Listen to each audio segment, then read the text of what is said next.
the Beating Alpha episode. This is episode 143, and we have a very special guest. His name is Andrew Keel, and Andrew is the owner of Keel Team LLC, a top 100 owner of manufactured housing communities with over 1,400 lots under management. His team currently manages over 20 manufactured housing communities across 10 states. His expertise is turning around under-managed manufactured housing communities by utilizing proven systems to maximize the occupancy while reducing operating costs.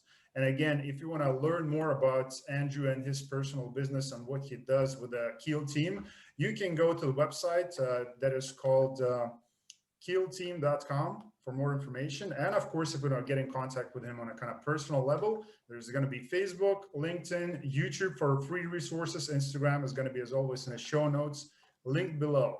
So Andrew, just want to say a big thank you for joining me today on this episode. Yeah, thank you for inviting me. Thank you. It is awesome to connect with the people again who are, strongly building, their footprints and real estate industry. And again, having, 1,400 lots currently under management was, again, you just said you kind of have third-party integrated management company who does that. We have everything in-house, covering these units. But taking back, going back, and maybe you can take us back to the time of exploring the real estate industry and the reasons why have you decided to kind of make an entry point in this industry? Yeah, definitely. So I started out flipping houses around Central Florida and also wholesaling residential contracts. Started underneath of a mentor of mine and was doing that and really was having trouble with the consistency of the income. It'd be like I'd have a big deal 1 month and then 3 months with nothing. And then it was just inconsistent. So I was trying to offset that. And through my yellow letter marketing campaigns that I would send out, I sourced the opportunity to buy 2 manufactured homes in Ocala, Florida. And I didn't know the first thing about manufactured homes or mobile homes.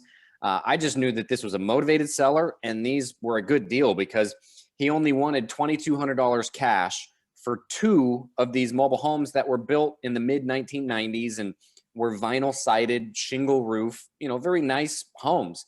So I went up there, I brought the cash, paid him and got the titles. And then I came home and I was like, oh my goodness, what am I going to do with these things? How am I going to make money on these? So I got on YouTube and typed in how to make money with mobile homes. And I came across a guy named Lonnie Scruggs who wrote a book called Deals on Wheels. And he talks about how you can buy individual mobile homes, fix them up a little bit, and then sell them on contracts to an end buyer. And that's exactly what I did with these 2 homes. And it ended up being a really good deal. I was able to sell them for like $3,000 down each, and then $250 a month for 5 years. So that was my model was, okay, I'm gonna set this up. And then I read a book by Jack Bosch called Forever Cash. And I realized that this business model was more of a temporary cash flow instead of forever cash. So I wanted to get into owning entire parks, where people would pay me lot rent instead of, home sale income. So after that, I ended up doing like 19 of those Lonnie deals where I would buy mobile homes and then sell them on contract. And then I was like, all right, I want to get into parks. How do I do this? So I just basically became obsessed and I just got my hands on every bit of educational piece I could. I went to like 3 seminars. I read books. I was just scouring the internet for everything I could find on the asset class. And I fell in love with it. I think it's a moated asset class. The supply is limited. More mobile home parks are torn down every year than there are mobile home parks that are being built. By like tenfold. I think there's like 100 or more mobile home parks that are torn down every year or redeveloped compared to like 5 or 10 mobile home parks that are being developed right now. And if you compare that to self-storage or multifamily where, developers are building them on almost every corner, you can see the value that this provides. And also through my Lonnie dealing days, I came to realize the insane demand there was for affordable housing in this country. I mean, there's a extreme shortage in affordable housing units, and I was seeing it firsthand. So, I mean, if you put those 2 together, right, you have strong demand and a diminishing supply, it just equals a really good opportunity. So I went all in. I went to the boot camp, and I met some passive investors actually at the Frank and Dave MHU boot camp. And that's how I did my first deal, because I didn't start out with a lot of cash. I just said, hey, I'll be the sweat equity. You guys put the money in, and I'll buy, I found a deal through, a direct mail campaign up near St. Louis. And it was a 67 lot mobile home park, 5 states away from where I lived. So I moved up there a little, for a little while, got it set up. We infilled 8 homes, and were able to refinance that deal within 2 years and pull out all the initial capital. So when I did that, these investors, they said, hey, we want to do this again. So after that, we did a few more deals together. And since then, I've, syndicated deals where I group a pool of investors together. And now we own 23 mobile home parks, and it's been a really awesome ride. And we have our own management company, like you said. So it's been fun. Yeah, and the journey continues from this day going further. So that is, again, coming back to the books that you mentioned. Just want to put them out again for the people who are looking to learn about mobile home park investing. It's called Deals on Wheels by Lonnie Scruggs, and Lonnie Scruggs. Yeah, and Yep. Forever Cash is by Jack Bosch. So those are Correct. the 2 books that Andrew mentioned here. So one thing that I want to ask you again, because as we spoke before the interview, and it said, it's gonna, the supply is very limited when it comes to the brand new mobile home parks coming up. But what will be kind of the differentiating part besides, that? Because there's a lot of people looking to invest in a different kind of commercial type of asset classes, like multifamilies being one of them, office space, retail, storage units. So what else makes the mobile home parks, different for the people who kind of look invest into those passively? Yeah. So number one, there's this huge stigma around the asset class. I'll never forget the very first investor that I approached to invest with me in the first deal that I got near St. Louis. He was like the wealthiest guy my family knew. I mean, he coached me in Little League basketball when I was younger. And, he has the Ferrari, the G-Wagon, the beautiful house on the lake. And I said, hey, I want to take you out to lunch. I have a cool business opportunity. And we went out to a nice place for lunch, and I started going through the pro forma and the business plan. And he stopped me halfway through and he said, Andrew, I love you, bud, but there's no way that I'm investing in a trailer park with you. There's just no way. And it was just the stigma of, the asset class that kind of scared him away from, being willing to invest with us. So there are a lot of people like that are just like, okay, trailer parks, I don't want anything to do with them. But from a passive investor standpoint, where you don't have to worry about tenants and toilets, it's a very attractive asset class because it has some of the highest returns out of all rental real estate. There's very attractive financing available. It is like in the top 3 for the lowest default rate out of all commercial loans, right up there with self-storage. And, it has very low maintenance, repairs and maintenance expenses, has a very low expense ratio in general, because our model is we just own the dirt underneath of the homes and not the homes themselves. Mm-hmm. So, when I owned single family rentals back when I was flipping houses, there was refrigerators that would start leaking. There was door handles that would be squeaky. And I would just get calls all the time for maintenance requests. So now with the mobile home parks, the tenants own their own homes. So they're responsible for the upkeep and maintenance of these things. And, that just cuts down on your management and maintenance needs. So you're able to scale a lot easier. So those are a couple reasons why I really love this asset class. Got it. So again, coming back to the story that you said, meeting with your family's friend, and he's kind of looking at it and saying, like, don't seeing, mobile home parks at that time. Maybe now he's investing with you. Who knows? But again, how do you make those type of deals sexier? Again, maybe we're not going to talk about, finding these, deals and closing on them, because there's all these, great books available on those parts. We're just talking about kind of from value add perspective, like, do you make those deals kind of sexier? And, so again, part of the story that you kind of covered, a little bit, but when it comes to the deals, like, is there some value add specific strategies, and do you use kind of cookie cutter approach for all of these deals, or it's based on kind of deal to deal basis? Yeah, great question. And this is my favorite part about the asset class because it's kind of been a forgotten asset class. The majority of owners of mobile home parks actually are mom and pops that have owned these things for 30 plus years. Mhm. So they are really using these assets as retirement accounts and they're not reinvesting in them. So it's very common to have, a lot of deferred maintenance. The trees need to be trimmed, the roads need work, the landscaping needs updating, the fencing and signage, it has mildew all over it and it just looks very trashy. So when we come in and we're a professional management group, we do have, I wouldn't say it's a cookie cutter approach, but we have some, a similar type of 3-rail, horse fence, white vinyl horse fence that we put at the front of our communities. We have brand new signage we install. We fix the roads, we trim the trees. And, we do raise rents to market because that's the other thing with mom and pops is that they haven't raised rents because they don't want to deal with the turnover or the potential for turnover. But what we find is when we improve these communities and we bump the rents a little bit, modest rent increases, the residents actually appreciate it. They're like, hey, I've lived here for 20 years and nothing's been done to this place. It's just been, continually getting worse and worse. And now that you guys have come in here and improved this place, I actually enjoy coming home after work. I enjoy coming into this community and I'm proud of where I live. So it's a win-win, because it's good for investors. It makes the asset values higher. And it's also good for the residents because now they get to enjoy where they live. It brings the quality of the asset up. And, it's my favorite part by far about this business and specifically. Got it. Okay. So maybe we can talk about what's currently is happening in your pipeline and maybe what type of, mobile home parks when it comes to the, specific criteria, the deals that you're looking for. And in what states are you actively currently looking for deals? Because you kind of widely spread out across, 10 different states.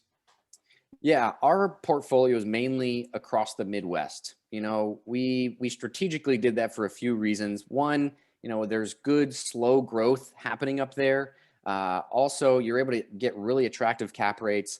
And number two, it's far away from where hurricanes hit every season. So that's a few reasons why we kind of target the Midwest. And I know the Midwest pretty well.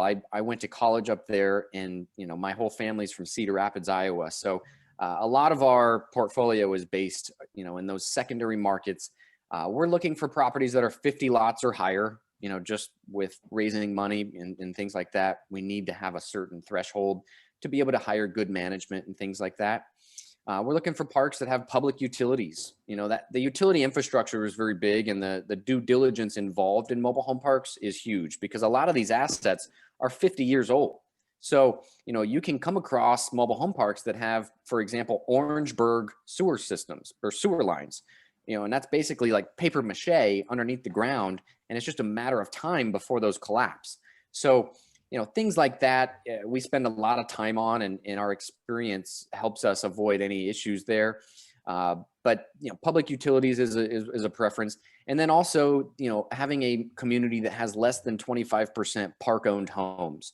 That's one dynamic that really is a big question mark upon acquisition is, which one of these park owned homes, is going to turn over after acquisition because some residents have a renter's mindset and they don't want to own. So I know some operators prefer the model of like a flat apartment complex where they want a lot of park owned homes. Ours is a lot different. We want the residents to own their homes because of the reasons we talked about earlier, lowering the maintenance costs of those homes. So we want to buy communities that have less than 25% park owned homes. And then when we do buy those communities, we want to transfer those park owned homes to tenant owned homes so that we can, have more stable income. Because what we've found is across our portfolio, when we have a tenant owned home, the turnover annually on one of those is only around 4 to 5%. The turnover annually on a park owned home is like 40%. So we want to have the stable income and we want to just collect lot rent from that lot, on a monthly basis and hopefully have that resident there for a really long time. Got it. And I love the fact, I just want to come back to the fact that, of course, talking about different, comparing, mobile home parks with multifamily deals. And you're probably talking with those people, maybe on a day-to-day basis, because, I do personally myself. And there's some operators who bought a brand new Class A multifamily deal from, B to C, and maybe some of those own the D properties. But those A, B, and C that, most like people looking for B and C kind of value add type of deals in multifamily space, like there's a lot of people moving right now for, again, what's happening with the COVID and employment, like a lot of uncertainty and security, what's going to happen with the future. Those people, not all of them, but some of them are moving from Class A to B or C maybe. And maybe some of those people from B and C, they're looking to move as well. So where are they going to move? They're going to move into mobile home parks. And I'm sure, like, looking at the mobile home parks, as far as I do understand, I don't think there's a lot of, people are moving from those type of parks, because again, that's kind of the, the place where people look, where are you going to move after? Unless it's a car, you know? Yeah, we pride ourselves on being the most affordable, Yeah. non-subsidized form of housing in the United States. And, Yeah. we want to provide safe, affordable living, for the masses. Because when you really think about it, affordable housing is a huge issue right now in the United States. And there's no, quick fix to that problem. And Mhm. manufactured housing can be built on average for around $47 a square foot. Compare that to stick built housing, which is well over $100 a square foot. And you can see why this is an answer to that problem. Yeah, again, yeah, just being affordable to the people. Love it. So again, coming back to kind of property management side, can you talk about when did it make sense for you personally to have a vertically integrated management, company on site, and what is the benefits of having that versus the third party one? Yeah. So what one huge differential between mobile home parks and multifamily is that there are really no good third-party property management companies that you can go with. And mobile home parks are an interesting dynamic where there's a lot of hands-on nature to it. Just because of the tenant class and just the nuances. And a lot of property management companies aren't familiar with those. So we realized that very early on, and some of my mentors that are, that have way more lots than I do, they kind of guided me and recommended that this be a path that we take. So we've built out our own property management company. We have an on-site manager at every community, and then we have 14 employees in our corporate office. Everything from bookkeepers, accounts payable, collections managers, marketing managers, and that team, basically helps us continue to grow, and we're built around growth so that we can bolt on another, 5 to 10 communities every year. Okay, got it. Okay, good. So can you talk about kind of the day to like basic kind of day-to-day operations when it comes to, managing the units? Like maybe you can talk about the most recurring kind of issues, if it's maintenance, or maybe managing the tenants, and maybe at the same time, because I know maybe it's a little bit wide question, but at the same time, if you can talk about, collecting rent payments during the COVID, because there's a lot of people, a lot of operators maybe who are struggling with that during the COVID times. Yeah. And that's one thing we pride ourselves on. I'm obviously number one, this is a collections based business, right? Like we're in affordable housing. We understand that. So collections is a top priority for us. We pride ourselves on having a 95% collections rate all through 2020 to date. So that's something we're really proud of. Some of the other operators that have big portfolios that we have spoken with, have been around 90% collected. We do things that are a little bit unconventional with our collections policies. I mean, we do, some skip tracing and text messaging and calling and things to identify and contact residents to get them to communicate with us. So we have done well through COVID. One thing that's an anomaly in this business is, the CapEx, the unexpected CapEx expenses when you have turnover in a home. Because you never know, if it's a tenant-owned home, they're responsible for the maintenance and so forth. But some of these homes that are from the 1970s, they haven't been really maintained the best. They haven't been treated the best. So when some of those homes go vacant, you can take over the home and the ownership of the home, but it may need work. It may need, rehab and things before you can sell it. So That's like the hidden expense that, we really look out for. Okay. So talking about the selling part and, like the holding periods, and I would like to ask a question because you mentioned that these type of deals are investing for available for the people who are looking to invest as a passive investors. So can you talk about that? I mean, how do you structure those deals under the SEC regulations and what people should expect when they're investing with you passively? Yeah, great question. So typically we'll either do a 506B or a 506C. Um, and what to expect, we usually offer some sort of preferred return and then, a split of the equity. There's not one model that we follow for every community. For example, this year we've done 7 deals and I've put in personally over $1 million of cash into those 7 deals. So those deals are a little bit different compared to where, we raise money for a deal, and we're raising, 90% of the equity from passive investors. So, but normally a pref with some equity, split is the setup. And, our target total returns are over 20% annually. Okay, got it. Good. And again, for more of those details, you can get in contact, and you should definitely get in contact with Andrew and ask those questions more in depth when it comes to getting the returns and the way you can invest. Is it through LLC? Do you just stroke a check? The way it works? I mean, all these questions. Make sure to get in contact with Andrew. But one question that I want to ask you is about what's happening with the Keel team, because again, you mentioned you have a specific number of deals that you're looking to get under contract and get more deals in. So what is currently happening? I mean, with your business, do you have a lot of deals coming through in the pipeline? How many deals are you still looking to close until the end of this year? Do you have a goal for that? Yeah, we actually have a closing tomorrow on a community in Dodge City, Kansas, that we did raise money for, and it's a fantastic property. We really like that market. It's slow growth, but has like 3 top employers. One of them being the beef industry, which is really huge. So excited for that. That'll be a big one. My team is going to be moving on site after closing for at least 30 days to kind of facilitate our new system implementation. And then after that, we do have 2 properties under contract that are also around, the Kansas area. One's in Wichita and the other one's in Garden City.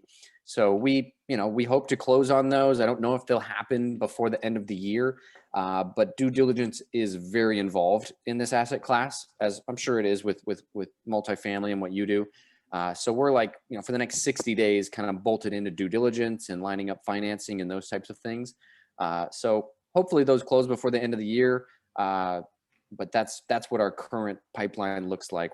We spend quite a bit of money on, off market, direct to owner, marketing, to get off market deals. So that's something that, our goal is 5 to 10 communities per year on a consistent basis to continue to acquire. Got it. Okay, good. So again, like make sure to go and follow up with Andrew and ask all these, great questions, then the reasons why somebody should be invested in mobile home parks. But I kind of have still the last question. And by the way, you said you closing on tomorrow, so that was like 4 weeks ago by the time this episode comes out. But talking about your personal kind of goals, maybe taking the kind of business aside, or maybe making business part of the initial goal and the legacy, because I love to ask that question to the people, because it shows like what they're looking to do and what type of footprint they're looking to leave as a business people, as a family members, as a community members, and just do maybe some different things in life as a business people. So the question is, what is the legacy that you leave to, that you're looking to leave behind you? Yeah, that's a really great question. My wife and I, we're active churchgoers and Christians, and we love to give back. So that's a big part of what's important to us is to make sure that we're giving back. And then also, we have 2 young kids that not sure if they'll be passionate about mobile home parks or real estate at all. But just that's really important to us, is maintaining that balance and making sure that there's a work-life balance, and that we're in that stage. I have a 3-year-old and a 1-year-old, so love spending time with them. We had a trunk or treat event last night where I dressed up as Buzz Lightyear. So maintaining that family atmosphere is really important to us, and and also having a successful business and having a good team behind us is very valuable to our long-term growth. So those are some things that we'd like to leave behind is in our legacy. Awesome, beautiful. Okay, so question for you, Andrew. What will be kind of the best place for people who are watching or listening to this episode? What will be the best place for them to get in contact with you personally? Because of course, there's all these different links out there. But yeah, I would say our website is best, keelteam.com. That's just KEEL and then team, like a basketball team.com.